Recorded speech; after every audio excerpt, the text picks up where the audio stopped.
बिस्मिल्लाहिर्रहमानिर्रहीम। अस्सलाम वालेकुम बच्चों। आज के लेक्चर में हम देखेंगे चैप्टर नंबर 4 के न्यूमेरिकल प्रॉब्लम्स। न्यूमेरिकल नंबर 4.7 है कि electric motor of 1 horse power. Electric motor है जिसकी पावर 1 हॉर्स पावर है, is used to run a water pump. वो वाटर पंप को चला रही है। तो पावर गिवन है 1 हॉर्स पावर, और हम ये पढ़ चुके हैं कि 1 हॉर्स पावर 746 वॉट होता है। तो यहाँ हमने ये वैल्यू पुट कर दी 746 what. Water pump takes 15 minutes to fill a tank of 400 liters. कितना टाइम लगता है टैंक को फुल करने में? 15 मिनट लगते हैं। अब 15 मिनट अगर हम देखें, 15 मिनट को अगर हम कन्वर्ट करें इसको सेकंड्स में, तो 15 मल्टीप्लाइड बाय हम क्या कर देंगे, 60 कर देंगे, तो ये 900 सेकंड आ जाएगा। नेक्स्ट क्या है? Fill a tank of 400 litre. Volume of the water जो है, जो फिल हो रहा है, वो 400 लीटर आपके पास है। कितना है? 400 लीटर। यहां से हमने निकालना है मैस ऑफ द वाटर। अब यहां हम यूज कर सकते हैं कि डेंसिटी किसकी इक्वल होती है? डेंसिटी इक्वल टू होती है मैस पर यूनिट वॉल्यूम के इक्वल। डेंसिटी किसकी इक्वल होती है? Mess per unit volume. तो यहां से आप देख सकते हैं मैस किसकी इक्वल आ गया? मैस इक्वल टू आ गया density into volume. Density into volume. अब पानी की जो डेंसिटी होती है वो याद रखिएगा, वो 1000 है। पानी की डेंसिटी कितनी होती है? 1000 मल्टीप्लाइड बाय जो वॉल्यूम है वो है 40 लीटर। अब litre is not an SI unit, ठीक होगी बात। 400 लीटर, सॉरी, कितना है पानी? 400 litre. Litre is not an SI unit. SI unit of the volume is metre cube. अब 1 लीटर किसकी इक्वल होता है? 1 लीटर इक्वल टू होता है 10⁻³ मीटर क्यूब के। 10⁻³ मीटर क्यूब। तो यहां आप देख सकते हैं कि बेसिकली क्या हुआ कि 400 लीटर था, मैंने उसको मीटर क्यूब में एसआई यूनिट में कन्वर्ट किया। तो फिर मैंने क्या कर दिया? मल्टीप्लाई कर दिया 10⁻³ से। अब ये 10⁻³, ये 10⁻+3 अल्टीमेटली एक दूसरे को कैंसिल कर देंगे, रिजल्टेंट बचेगा 400 किलोग्राम। ये मैस आ गया। तो मैस आ गया 400 केजी।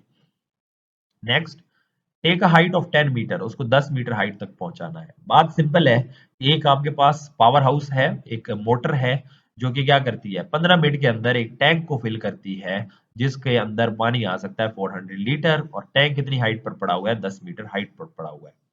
क्या निकालना है? Actual work done by electrical motor to full the tank. उस टैंक को फुल करने के लिए इलेक्ट्रिकल मोटर को कितना वर्क करना पड़ा। तो जैसे अभी पिछले टॉपिक में भी हमने देखा था कि वर्क डन किसकी इक्वल होता है? पावर इनटू टाइम के। Power work done per unit time है, तो वर्क डन किसकी इक्वल आ गया? Power into time. तो पावर है 746, टाइम है 900, ये जो हम निकाल चुके हैं। तो ये हमें वर्क मिल गया जो मोटर ने किया। नेक्स्ट कहता है actual output work done. Actual output work done, ये एक चीज होती है जिसे हम कहते हैं एफिशिएंसी। एफिशिएंसी है कि कितने परसेंट उसने वर्क को एक्चुअली परफॉर्म किया। अब ये हमारे पास इनपुट थी जो दी जा रही थी। तो आउटपुट क्या है? पानी को फिल किया जा रहा है एक सर्टेन हाइट तक टैंक के अंदर। ये मोटर का वर्क था। अब उस वर्क के नतीजे में पानी कितना फिल हो रहा है, पानी पे कितना वर्क हो रहा है, उसके लिए हम वर्क आउटपुट की इक्वेशन यूज करेंगे।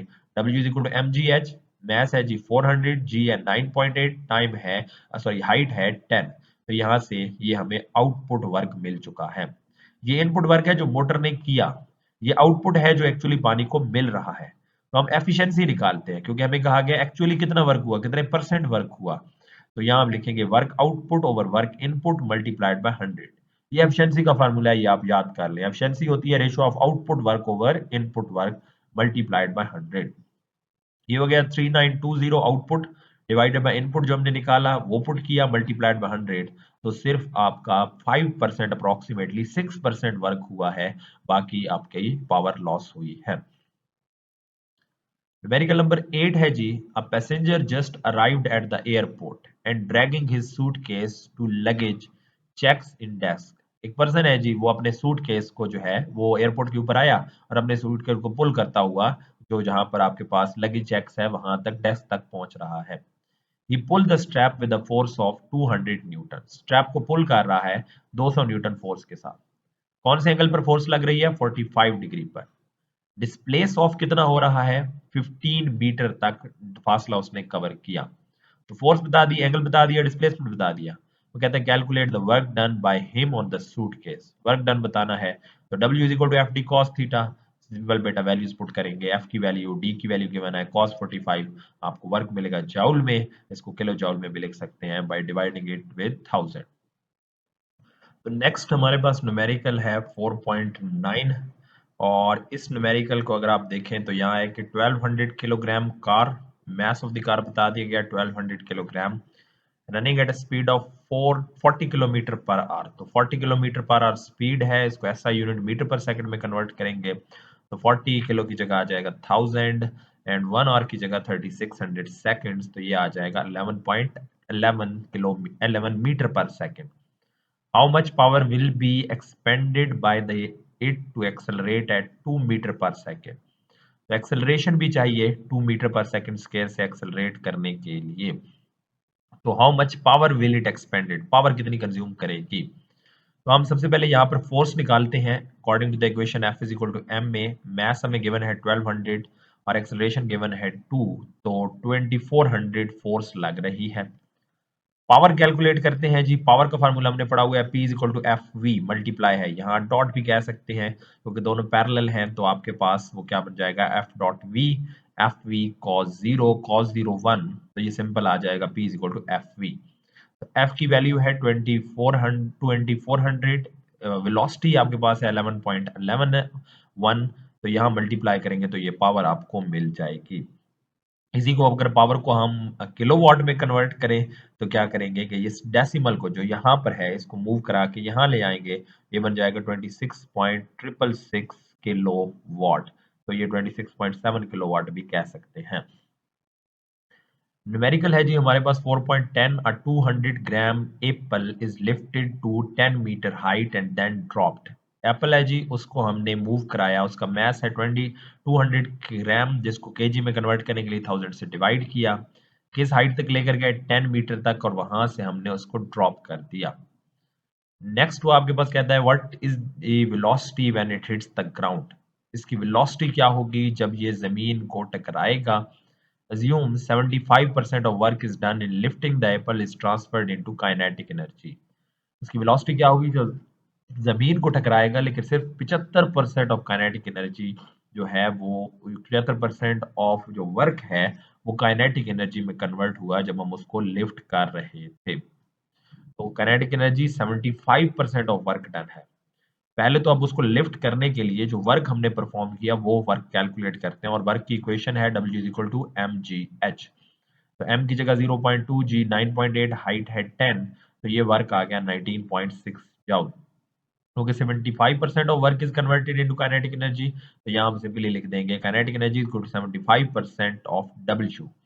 तो काइनेटिक एनर्जी की जगह आ गया 1/2 mv², 75 divide by 100 multiplied by W। इसको हमने परसेंटेज खत्म की तो इसको हमने ये इस फॉर्म में कन्वर्ट कर दिया, 100 से डिवाइड कर दिया, तो ये बन गया 1/2 m की जगह 0.2, वेलोसिटी निकालनी है 75 divide by 100 multiplied by work की वैल्यू पुट कर दी, इसको सिंप्लीफाई कर लें आपको वेलोसिटी मिलेगी 147, वेलोसिटी का स्क्वायर 147, स्क्वायर रूट लेंगे तो वेलोसिटी आ जाएगी 12.1 मीटर पर सेकेंड।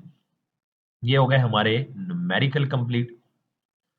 नेक्स्ट हम देखते हैं एग्जाम्पल्स। दो एग्जाम्पल्स हमने अपने लेक्चर्स में देख ली थी, हमारे पास जो एग्जाम्पल रिमेनिंग रह गई थी वो हम डिस्कस कर लेते हैं।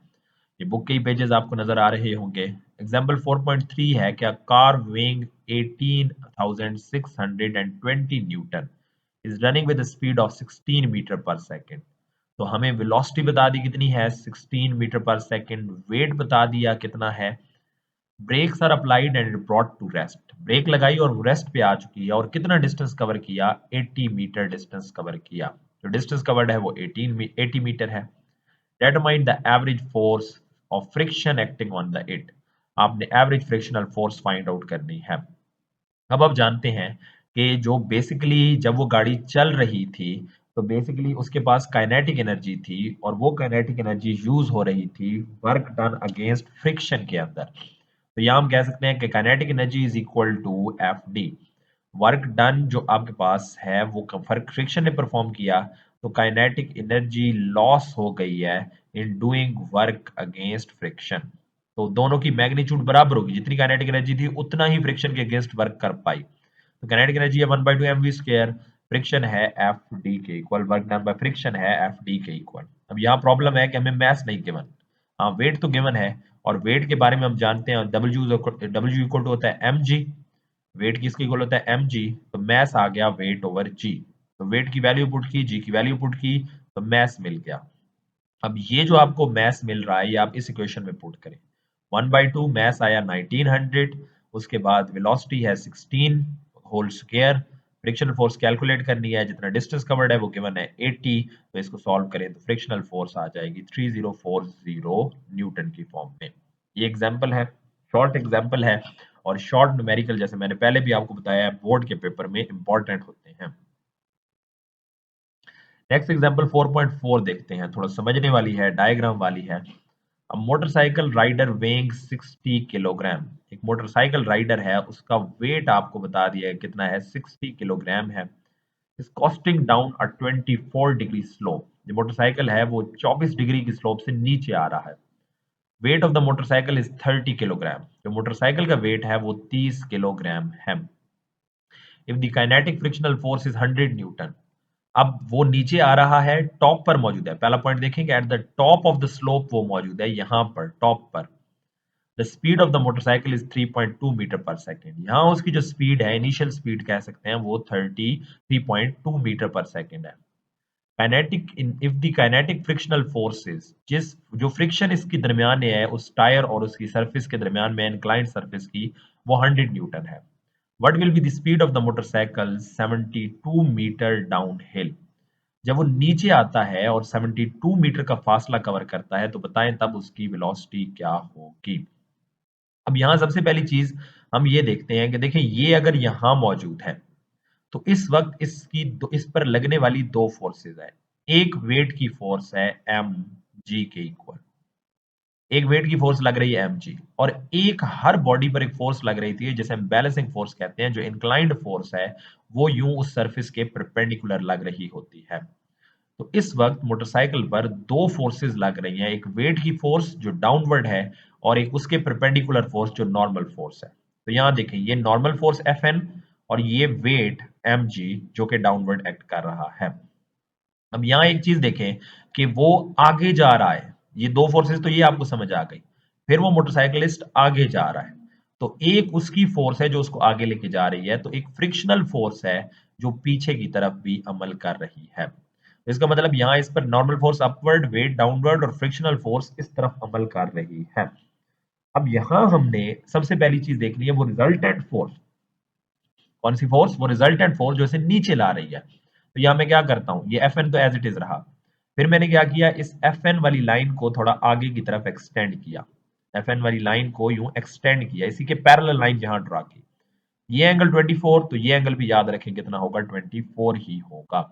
अब एम जी इस लाइन के साथ एंगल बना रहा है 24, तो आप देखें अगर मैं वेट को कंपोनेंट्स में रिजॉल्व करूं, हेड से परपेंडिकुलर ड्रा करूंगा, तो ये थीटा है, तो थीटा के साथ जो कंपोनेंट बनेगा वो कॉस वाला होता है, ये बन जाएगा एम जी कॉस 24, और थीटा के सामने जो परपेंडिकुलर कंपोनेंट बनेगा वो साइन होता है, तो ये बन जाए एम जी साइन 24। तो ये दो कंपोनेंट बन चुके हैं वेट के, एम जी कॉस 24 और एम जी साइन 24। अब यहां देख सकते हैं कि वो नीचे की तरफ आ रहा है, एक फोर्स जो इसे नीचे ला रही है, वो फोर्स क्या होगी, वो फोर्स जो इस ऑब्जेक्ट को नीचे की तरफ ला रही है, वो फोर्स आपके पास ये फोर्स एफ है।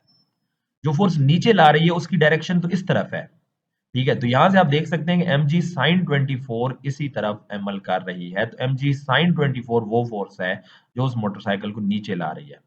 लेकिन फ्रिक्शन वाली फोर्स क्या कर रही है, वो तो बैकवर्ड है, वो उसको क्या कर रही है, रोक रही है। तो आप कह सकते हैं कि भाई ये जो फोर्स अमल कर रही है मोटरसाइकिल पर, जो नीचे की तरफ ला रही है, एम जी साइन 24 है, लेकिन फ्रिक्शनल फोर्स रोक रही है, तो जो रिजल्टेंट फोर्स उसको मिल रही है वो कितनी है, M G sine 24 minus frictional force, M G sine 24 minus frictional force, इन दोनों का रिजल्टेंट वो फोर्स है जिससे वो नीचे आ रहा है। तो यहां आप देखें तो दो मैच थे, एक मैच था आपका उस मोटरसाइकिलिस्ट का अपना और एक मोटरसाइकिल का मैच था। तो टोटल मैस हो गया 60 प्लस 30 90 किलोग्राम। तो यहाँ हम वो फोर्स निकाल रहे हैं जो एक्चुअली मोटरसाइकिल इसको नीचे ला रही है। तो मैस आ गया 90 किलोग्राम, जी आ गया 9.8, साइन 24 0.4 आ गया। फ्रिक्शनल फोर्स उसने खुद ही हमें बताई हुई है कि वो 100 न्यूटन फोर्स है जो फ्रिक्शनल फोर्स है, तो वो 100 न्यूटन आ चुकी है। तो ये वो फोर्स है जिससे वो मोटरसाइकिलिस्ट नीचे आ रहा है। अब हमने क्या कैलकुलेट करना है, वर्क डन नेक्स्ट कैलकुलेट करेंगे। तो W is equal to F D, force लग रही है जो हमने कैलकुलेट कर ली, डिस्प्लेसमेंट हमें बता दिया गया वो कितना कवर कर रहा है 72 मीटर। तो 252.8 फोर्स आ गई, 72 मीटर डिस्टेंस है, तो वर्क आ गया 18,201.6 जाउल। तो ये वर्क आ गया 18,201.6 जाउल। अब यहाँ नेक्स्ट पॉइंट आता है, हमें यहाँ पर बॉटम पर वेलोसिटी चाहिए थी। तो भाई हम यहाँ पर कहते हैं कि वर्क डन किसकी इक्वल होगा, चेंज इन काइनेटिक एनर्जी।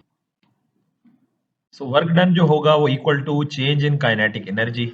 आप यहाँ पर देख रहे हैं कि जब वो इनिशियली यहाँ था तो इसके पास एक काइनेटिक एनर्जी इनिशियल थी। जब वो 72 मीटर डिस्टेंस कवर कर लेगा तो एक फाइनल काइनेटिक एनर्जी होगी।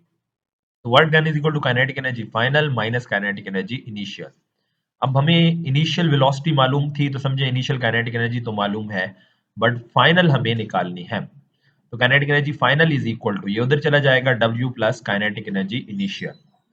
तो काइनेटिक एनर्जी फाइनल आ गई 1/2 mvf square is equal to work done plus initial kinetic energy 1/2 mvi square. अब वैल्यूज पुट कर दें, 1/2 मैस गिवन है टोटल 90, वेलोसिटी निकालनी है अभी फाइनल, वर्क हम निकाल चुके हैं 1/2 again mass 90, initial velocity given है। इस सब को आप सॉल्व कर लेंगे तो वी एफ स्क्वायर ये आ जाएगा, इसका स्क्वायर रूट लेंगे तो ये वेलोसिटी आ जाएगी। तो शुरू में समझने वाली वो चीज है जो मैंने शुरू में आपको बताई है कंपोनेंट्स की रेजोल्यूशन की, तो ये आप खुद से ड्रा करेंगे इनको तो ये आपको बेहतर तरीके से फर्दर क्लियर हो जाएंगे। नेक्स्ट हमारे पास है जी एग्जांपल 4.5 है, क्या कार वेइंग 1100 किलोग्राम, कार का मास बता दिया गया, moving with velocity of 12 metre पर सेकेंड, जो इनिशियल वेलोसिटी है वो भी बता दी गई। When it is point at point P its engine stops, if the frictional force is 120 Newton, what will be the velocity at point Q? अब हमारे पास जो है वो कार विंग, कार का मास बता दिया गया, कार की वेलोसिटी बता दी गई। जब वो पॉइंट P पर होती है तो वो स्टॉप कर जाती है, तो P पर जो है वेलोसिटी स्टॉप हो चुकी है, फ्रिक्शनल फोर्स हमें बता दी गई, हमने पॉइंट Q पर वेलोसिटी बतानी है। नेक्स्ट पार्ट बताना है, how far beyond Q will it go before coming to rest. अब यहां से वो इनिशियल वेलोसिटी 12 मीटर पर सेकंड से Q तक पहुंचेगी, यानी गाड़ी यहाँ पर इंजन ऑफ कर दिया, 12 मीटर पर सेकंड वेलोसिटी थी जिससे वो ये 24 मीटर कवर करके यहाँ पहुंचेगी। मैं दोबारा रिपीट करता हूँ, P पॉइंट पर उसके पास वेलोसिटी थी 12 मीटर पर सेकंड, बट यहाँ इंजन को ऑफ कर दिया गया, लेकिन फिर भी वो यूं जाएगी उस इनिशियल वेलोसिटी को लेके Q तक, और कहते हैं Q पर वेलोसिटी बताएं। फिर वो कहता है कि Q के बाद वो कितना दूर जा सकेगी, सपोज R तक जाती है तो बताएं कितना दूर जाएगी। अब आप यहाँ देख सकते हैं कि यहाँ उसके पास काइनेटिक एनर्जी है क्योंकि वेलोसिटी है, तो ऊपर जाते क्या होगा, वो काइनेटिक एनर्जी लॉस होगी, पोटेंशियल एनर्जी में कन्वर्ट होगी।